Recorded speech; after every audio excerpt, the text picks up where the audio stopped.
Hi தளபதியான்ஸ், welcome to my channel. So நம்ம சேனலில் நம்ம தளபதி பற்றின லேட்டஸ்ட் அப்டேட் பற்றி தான் பார்த்துட்ருக்கோம்.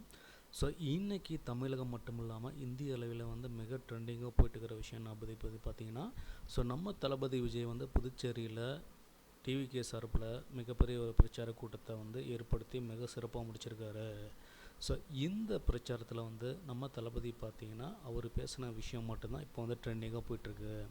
ஸோ இந்த விஷயத்தில் பார்த்திங்கன்னா நம்ம தளபதி பல விஷயங்களை பேசியிருக்காரு. ஸோ அதில் முக்கியமான விஷயம் என்ன அப்படின்னு பார்த்திங்கன்னா, அதாவது கடந்த 2 மாதங்களுக்கு முன்னாடி தமிழகத்தில் கரூரில் நடந்த பிரச்சாரத்தில் கிட்டத்தட்ட 40க்கு மேற்பட்டவங்க துரதிருஷ்டவசமாக இறந்தாங்க. ஸோ அந்த சம்பவத்தின் காரணமாக பார்த்திங்கன்னா தமிழகத்தில் டிவிகே சார்பில் நடத்தக்கூடிய எந்த ஒரு பிரச்சார கூட்டத்துக்கும் இதுவரைக்குமே அனுமதி கிடைக்கல. ஸோ அதன் காரணமாக பார்த்திங்கன்னா தான் இன்றைக்கி புதுச்சேரியில் அதுவுமே மிகப்பெரிய ஒரு போராட்டத்துக்கு அப்புறம் தான் அனுமதி கொடுத்துருக்காங்க.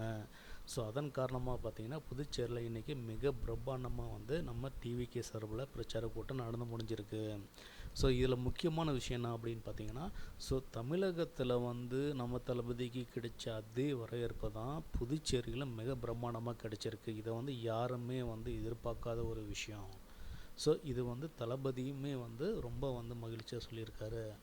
ஸோ என்ன அப்படின்னு பார்த்தீங்கன்னா, அதாவது நம்ம தளபதி விஜய் தமிழகத்தில் தான் எனக்கு அனுமதி கிடைக்கல, ஆனால் புதுச்சேரியில் எனக்கு அனுமதி கிடைச்சிருக்கு. தமிழக மக்கள், புதுச்சேரி மக்கள் எல்லாருமே ஒரே மக்கள் தான். ஸோ அவங்கள நானும் பிரித்து பார்க்கல. ஸோ இதில் தமிழக மக்களும் சரி, புதுச்சேரி மக்களும் சரி என் மேலே எவ்வளோ பாசம் வச்சுருக்காங்க அப்படிங்கிறது ரொம்ப நல்லாவே தெரியுது அப்படிங்கிறது ஓப்பனாக சொல்லியிருக்காரு. இதில் நம்ம தளபதி விஜய் பேசின விஷயம் தான் ரொம்ப முக்கியமாக பார்க்கப்படுது. ஏன் அப்படின்னு பார்த்தீங்கன்னா, நம்ம தளபதி பேசின விஷயம் ஒரே ஒரு விஷயம் தான். என்ன அவர் பேசியிருக்காரு அப்படின்னா, தமிழக அரசு, புதுச்சேரி அரசு இந்த 2 அரசை பற்றி கம்பேர் பண்ணி பேசியிருக்காரு. அதாவது தமிழக அரசியலை பார்த்திங்கன்னா அந்த அரசை தாண்டி இந்த ஒரு புது நபருமே அவங்கள எதிர்த்து பேசக்கூடியவோ ஒரு பிரச்சார கூட்டமே நடத்தக்கூடியவோ அனுமதி தரவே மாட்டாங்க. ஆனால் புதுச்சேரியில் அப்படி கிடையாது. ஸோ யார் வேணாலும் பேசலாம், அரசியல் பேசலாம், நல்லதை பண்ண வரலாம், அவங்க வர இருக்கிறாங்க அப்படிங்கிற மாதிரி ஒரு கருத்தை வெளியிட்டிருக்காரு.